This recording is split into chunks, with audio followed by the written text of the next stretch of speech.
Okay, चला नमस्कार.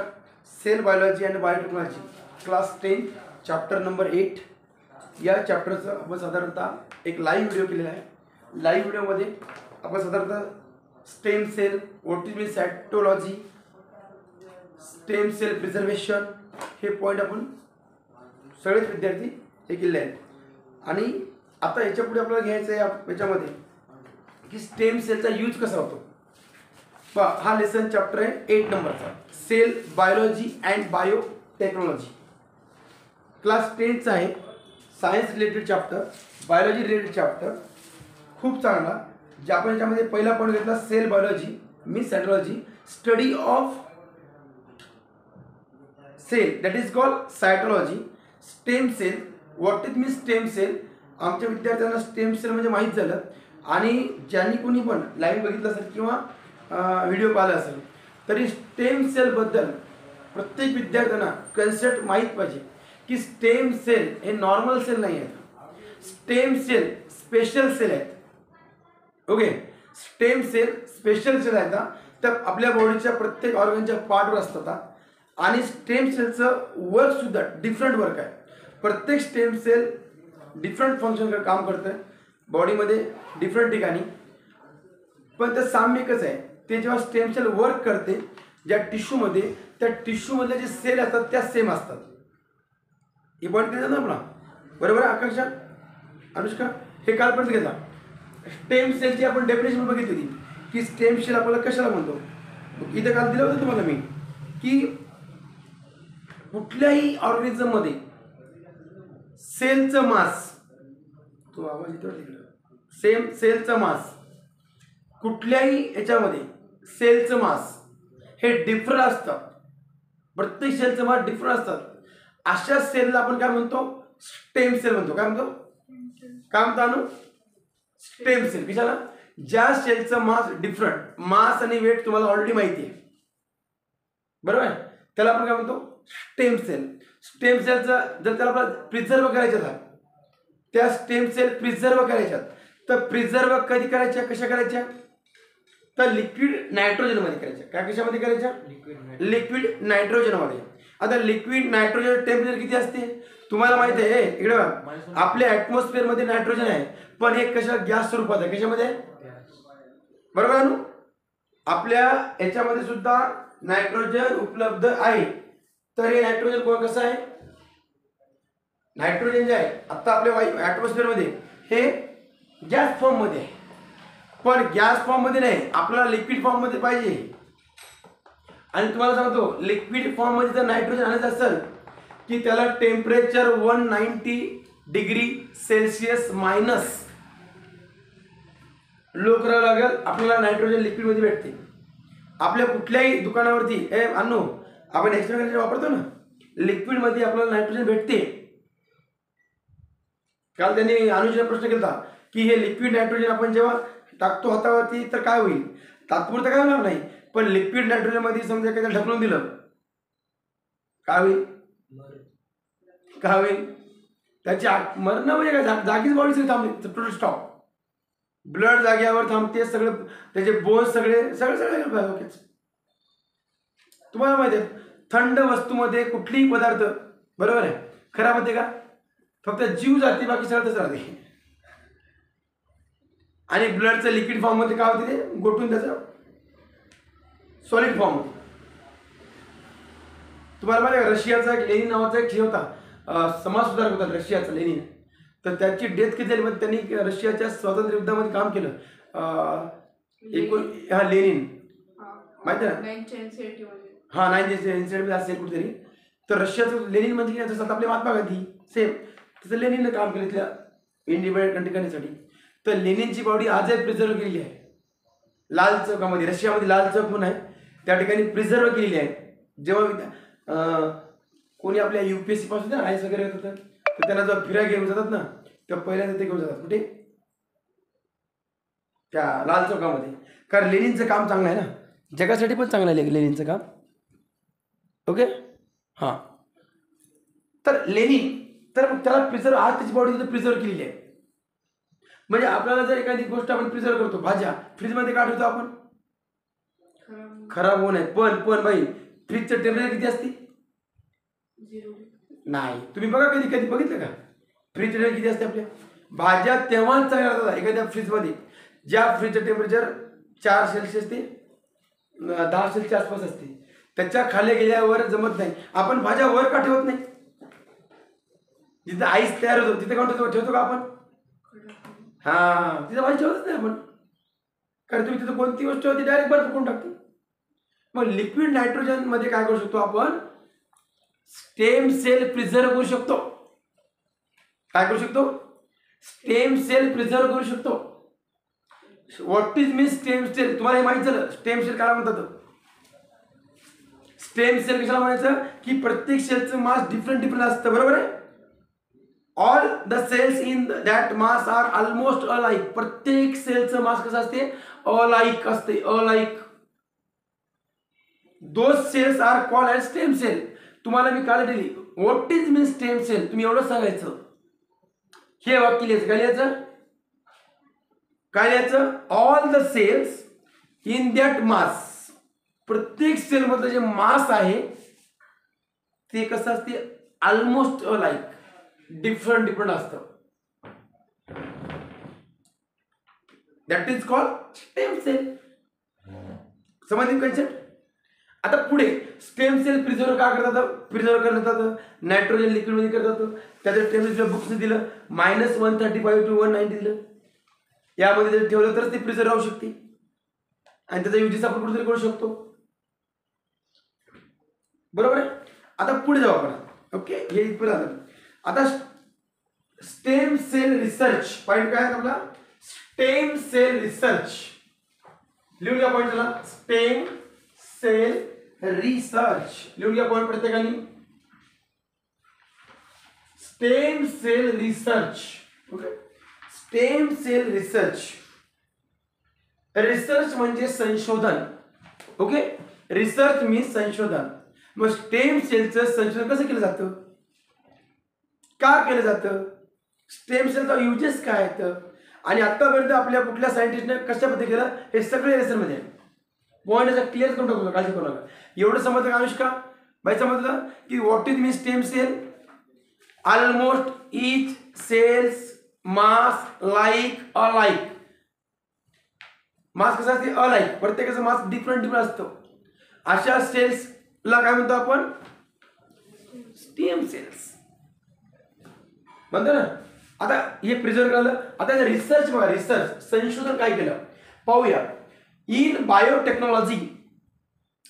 Biotechnology stem cell research is a revolutionary event after cloning. काय म्हणते बघा, बायोटेक्नॉलॉजी मध्ये या स्टेम सेलचा वापर केला, या स्टेम सेल रिसर्च झालं. हे रिव्हॉल्युशनरी कन्सेप्ट. रिव्हॉल्युशन म्हणजे काय? क्रांती आली, क्रांती. रिव्हॉल्युशन म्हणजे काय? क्रांती. स्टेम सेलचा युजेस आणू इकडे बाई माझ्याकडे लक्ष द्या पटपट, एकदम डोक्यामध्ये घालतो. स्टेम सेलचा युजेस हे बायोटेक्नॉलॉजी म्हणजे बायोतंत्रज्ञान जेव्हापासून वापरलेत ना, हे क्रांती आहे, रिव्हॉल्युशन आहे.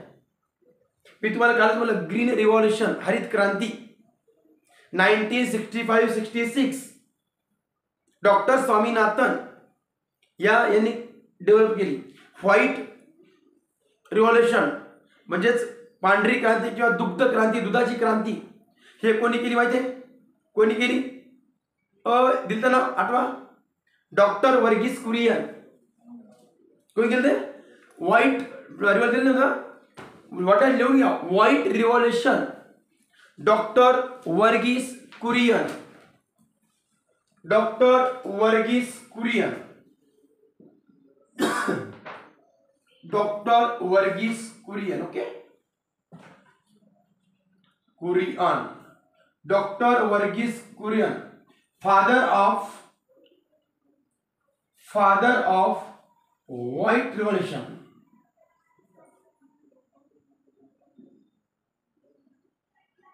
White revolution. Okay, doctor Varghese Kurien, father of white revolution. आता हरित क्रांती माहिती झाली, ग्रीन रिव्हॉल्युशन माहिती झालं. ग्रीन रिव्हॉल्युशन कोण? डॉक्टर स्वामीनाथन. माहिती आहे की ग्रीनहाऊस कोण? डॉक्टर स्वामीनाथन. हे का लक्षात घ्या. पुढे या ठिकाणी तुम्हाला स्टेम सेल यूज केल्या. कसे यूज केल्या जातात तुम्हाला पुढे बा. हे क्रांतीच आहे. Stem cell research is a evolutionary event after cloning. Cloning नंतर हा जो प्रयोग केला तो एक क्रांती आहे. क्रांती. पहिल्या जगातली क्लोन कोण आहे? क्लोन शिकवलं मी. क्लोनिंग कोण आहे? अनु आठवते का त्या क्लासमध्ये 11वीच्या? राईट. पहिली नाही, डॉली मेंढी. डॉली शिप दिलं नाही का क्लासमध्ये? पहिलं जगातलं क्लोन डॉली शिप. कोणती शिप? Dolly ship. नोट करून वाटल्यास Dolly ship. World first clone. World first clone. Who is this? Dolly ship. अनु समजलं बाई? Dolly ship. हा मेंढी आहे ती. ते क्लोनिंग केली. पूर्वी कसं करायचं? जीन्स काढायचं त्याच्यावरती तयार करायचं ना. ते सिस्टम पुराणी होती. ते सक्सेसफुल नव्हती. म्हणून तर म्हणाल ना, हे एक क्लोनिंग मेथडपेक्षा ना हे स्टेम सेल जे यूज करलेत ना, ही एक रिव्हॉल्युशन आहे, क्रांती आहे एक प्रकारची. क्लोन म्हणजे काय? पॉईंट घेऊ. थोडं थांबतो एक मिनिट. उद्या पुढे तो डिनर. ठीक आहे. क्लोनिंग कळलं की? डॉली शिप लक्षात लिहून ठेवतो. Point clear. चला आता स्टेम सेल मध्ये काय केलं? रिसर्च केलं. ही एक काय झाली? क्रांती झाली. एक रिव्हॉल्युशन झालं. काय झालं? रिव्हॉल्युशन झालं. रिव्हॉल्युशन. ओके. बायोलॉजी यूज करतात.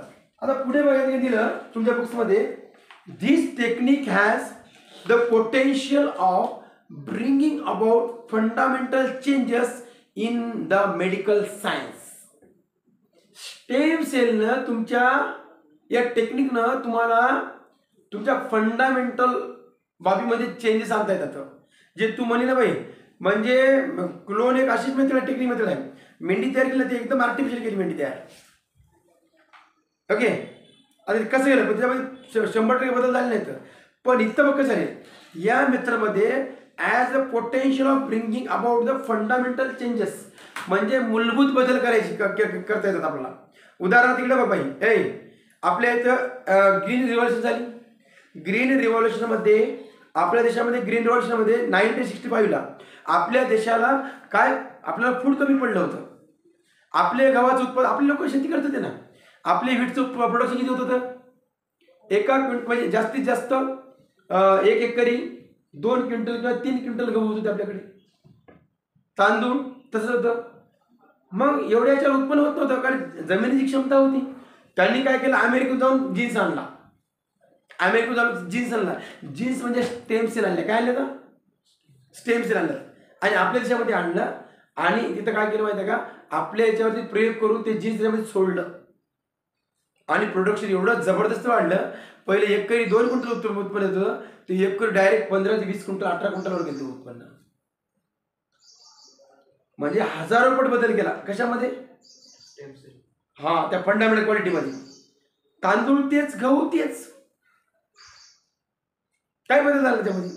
बदल केला प्रोडक्शन मध्ये, सेल्स मध्ये बदल केला आणि प्रोडक्शन ग्रो केलं. आठवते का तुम्हाला? मी तो कोणता लेसन शिकवला मी तुम्हाला?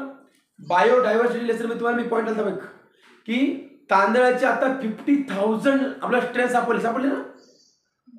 आलता ना कोणत्या चॅप्टर मध्ये? आलता आपल्या 12वीच्या या इकोसिस्टम मध्ये, इकोसिस्टम किंवा बायोडायव्हर्सिटी मध्ये मे बी. तर 12th चॅप्टर होता.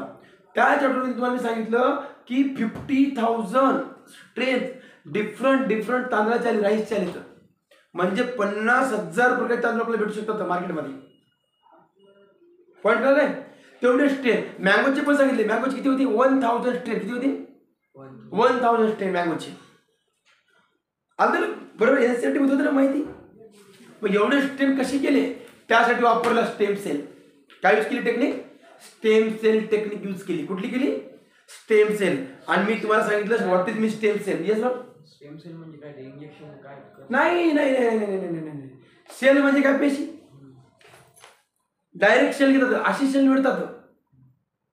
डिफरंट सेल बॉडीमधल्या डिफरंट सेलवर जातं. म्हणजे आपल्या ह्युमन बॉडीत काढून त्याच्यात हा ह्युमन आहे. आता तांदळाची जात असेल तर तांदळात तिथली ती उचलली. आता आपल्यामध्ये काय बदल करायचे चेंजेस आपल्या सेल घेतील. मँगो मध्ये मँगो जातीच्या घेतल्या असेल. म्हणजे दुसऱ्या देशातून आणून आपल्या देशात. हा समजा उदाहरणार्थ अमेरिकेत समजा एखादं पीक खूपच आहे त्या जातीचं आणि आपल्या जर कमी झालं तर आपण जाऊन तिथले ते सेल्स जीन्स घेऊन आलो आपल्या इथं आणि आपल्या तांदळामध्ये रिसर्च केलं. त्याच्यामध्ये सेल सोडलं काय ते प्रयोग करू टेक्निक करू आणि आपलं ते सिस्टम बदलले. एकदम 100% फंडामेंटल चेंज केले. ते सांगितलं ना या टेक्निकनं फंडामेंटल चेंजेस होतात आणि त्यांनी सांगितलं 100% पण होतात. कशी 100% फंडामेंटल चेंज. Point clear. थोडं समोर झोपलं कसं ओके पॉईंट क्लिअर. तर हे मेडिकल सायन्समध्ये पण आता बघा काय काय चेंज होतं. तुम्हाला वॅक्सिन द्यायला येतं. आपल्याला वॅक्सिन द्यायला येतं होय. आता आपण वॅक्सिन घ्यालो. वॅक्सिन काय चेंज आहे तर आता आपण पहिल्या तरी आजारी पडालो का. पूर्वी पोलिओ होता, पूर्वी टीबी होती. आपण आजही पडतो पण असं नाही आजार. समजा आता मला टायफॉइड झाला मी लगेच त्या टायफॉइडमध्ये माझी डेथ होईल असं नाही. त्याच्यासाठी उपाय आहे की नाही. उपाय आहे त्याची वॅक्सिन आहे त्याचे काही ते आजार हे आहेत गोष्टी. म्हणजे आपल्या बॉडीमध्ये इम्युनिटी वाढवली त्या आजारासोबत फाईट करण्याची. कारण हे कोण कधी होऊ शकतं. Stem sale. कोरोना आला तर कोरोनामध्ये लस होती तर ते पण तशी तयार केली. स्टेम सेलने तयार केली लस पण. म्हणजे सगळंच जे तयार केलेलं वॅक्सिन असतील काही असतील ना यासाठी बायोटेक्नॉलॉजी कुठं कुठे यूज करायचं. कुठं कुठे काही वॅक्सिनमध्ये यूज करायचं काही मेडिकल सायन्समध्ये करायचं. Point clear. हे स्टेम सेल म्हणजे इकडे बघ आता आपण माणसं आहोत आपलं सेल उचलतील ना स्टॅमिना वाढवतील काहीतरी बदल करतील. पण आता मँगोचं मँगो करतील किंवा सागर करतील किंवा राईसचं राईस होईल वीटचं वीट होईल. जे क्रॉप ते क्रॉप आपलं आलं याला म्हणायचं हे. आता मेडिकल चेंजबद्दल मी सगळे तुम्हाला रिव्हर्स देतो काळजी करू नका. पुढे घ्या. आता इथं दिलं बघा डिपेंडिंग अपॉन सोर्स. पॉईंट काय लक्षात घ्या माझा. Depending upon source stem cells are of 2 types. आता हे नाही महत्वाचं पॉईंट आहे. Depending upon source stem cells are of 2 types. 2 टाइपचे हे सेल्स आपल्याला मिळतात. एक आहे एम्ब्रॉयनिक स्टेम सेल्स आणि सेकंड आहे ॲडल्ट स्टेम सेल्स. पहिलं कोणतं आहे आता बघितला types of stem cell. Point लिहायचं ना टाइप्स ऑफ स्टेम सेल्स.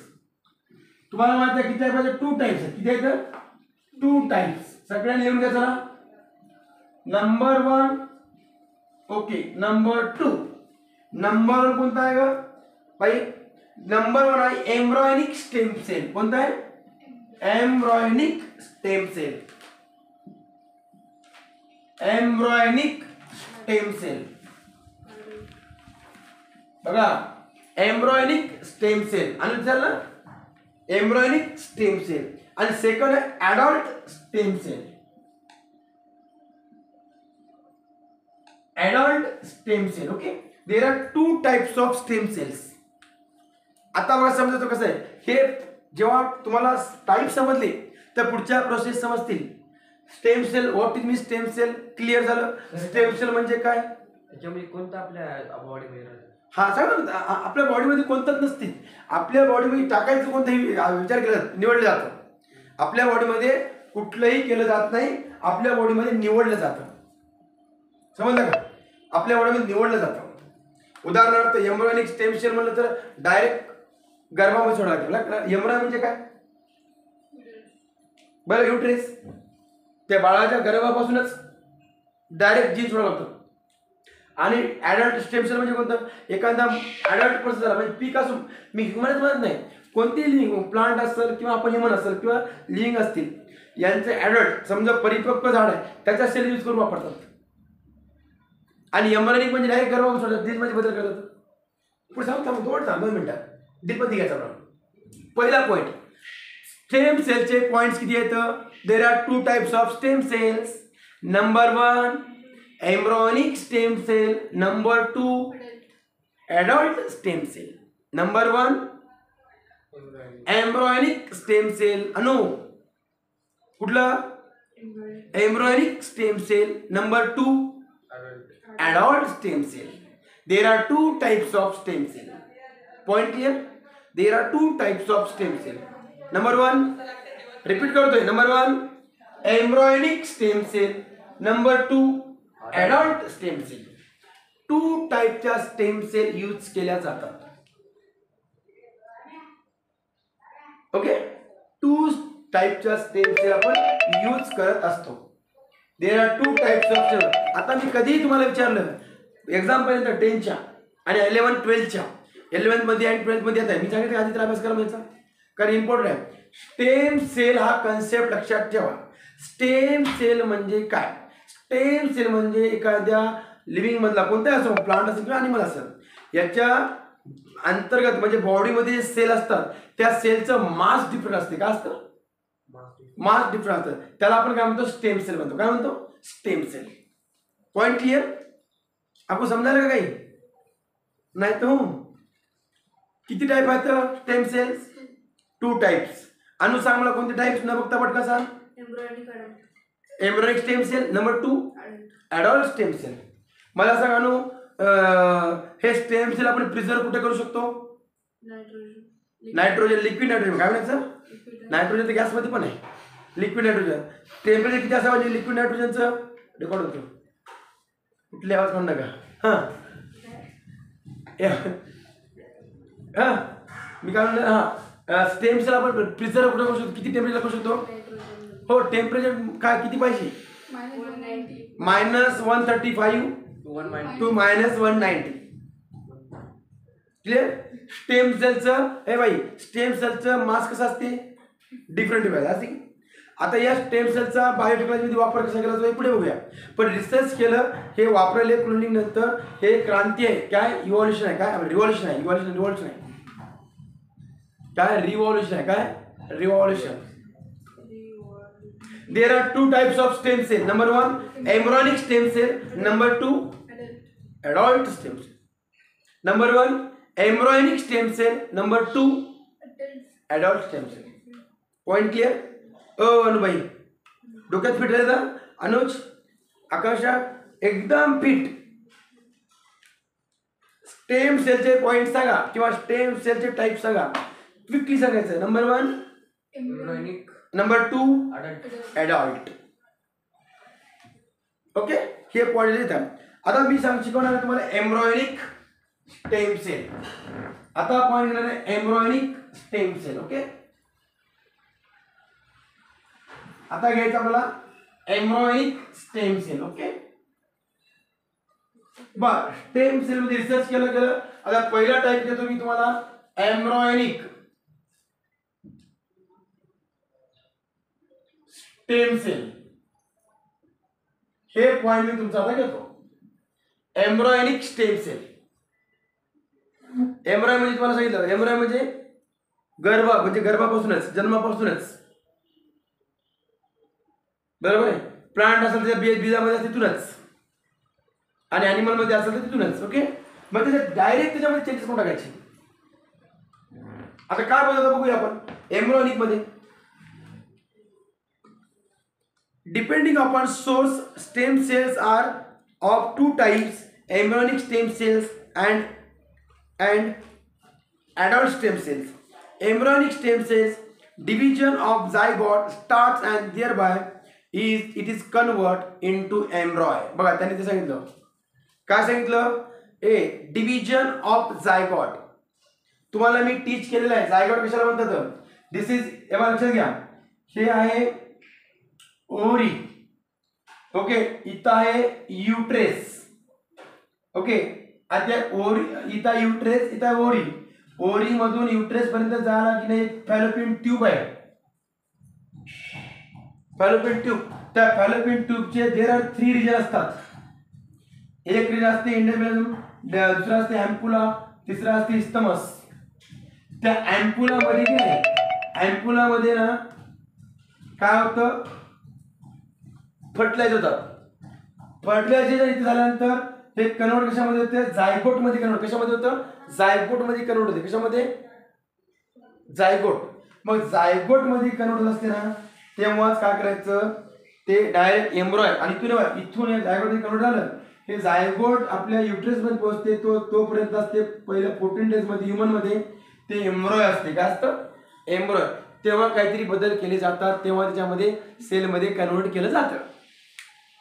म्हणून आपल्याला समजा डॉगच्या किती जाती बाबा डॉगच्या जगामध्ये थोड्या जाती आहे का? बरं गाईच्या पण सगळ्या जाती आहेत. गाईच्या पण पहिली गाय आपली गावरानी गाय, आता संकरित गाय. संकरित गाय दूध किती देते? 1 टाइमला 20-20 लिटर दूध देते, 25 लिटर दूध देते ना. आणि गावरानी गाय किती देते? 1 लिटर, 2 लिटर, लिमिट संपलं. मग आता एवढा बदल केला, कधी केला असेल? एम्ब्रायनिक स्टेम सेल वापरले असतील ना. काय केलं असेल? Embryonic stem cell. Stand up, go and wash your face and come back please. Okay, थोडं स्टँड अप, गो. क्लिअर?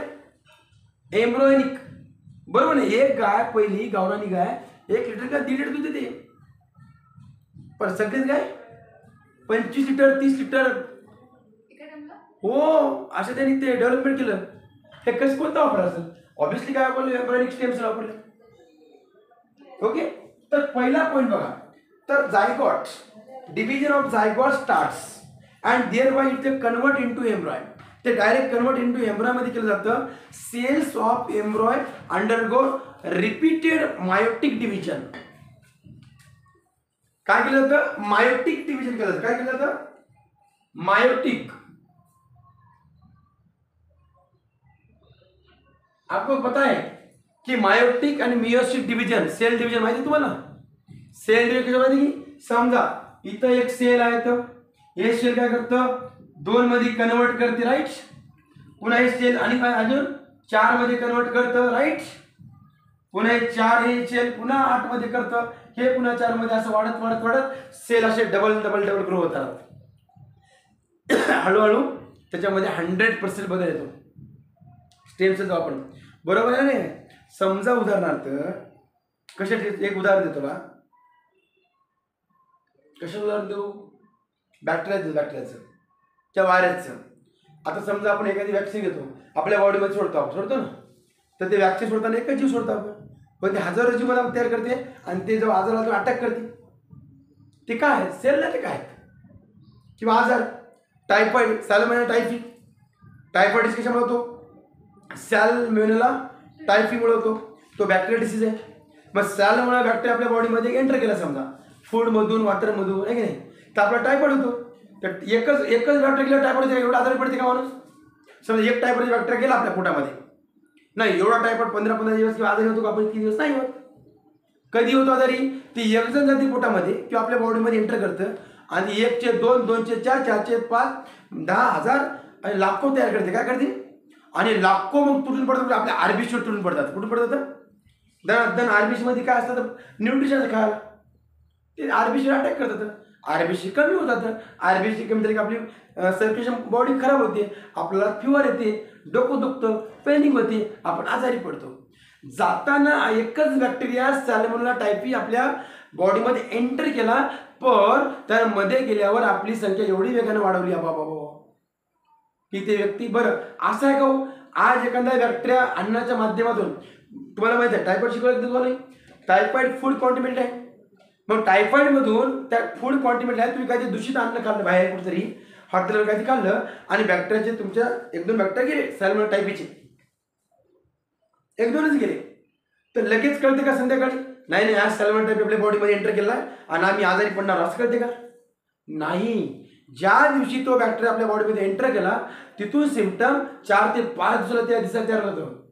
ते 102 पण बनवतं ना, मागवतं आपली संख्या बनवते आणि नंतर मग आपला टायफॉइड रिलीज होतो. टीबीचा बॅक्टेरियम काय? TB bacterium Mycobacterium. याचं काय? आपले हे सर्दी तुम्हाला कॉमन कोल्डचा पण तुम्हाला विकायला, पण ती बॅक्टेरिया व्हायरस आहे. काय? Common cold is viral disease, not bacterial disease. मग सर्दी होते, कॉमन कोल्ड. सर्दीचा बॅक्टेरिया कोणता आहे? व्हायरस कोणता आहे? रायनो. RHINO रायनो. सगळं अनुज रायनो. आता रायनो व्हायरस कसे हजारो एकदा प्रवेश बॉडीमध्ये करत नाही, एकच बॉडीमध्ये प्रवेश करतो एंटर करतो, तेव्हा ते रायनो जेव्हा एंटर करतो हे त्यावेळेस त्याला काय होते, आधी एक जाती, मग 102, 210, 10, 100, 100च्या 1000 ते स्पीडनं वाढते. आणि तुम्हाला सर्दी पहिल्या दिवशी कमी असते, दुसऱ्या दिवशी वेगाने वाढते, तिसऱ्या दिवशी एकदम हायर पॉइंट बस.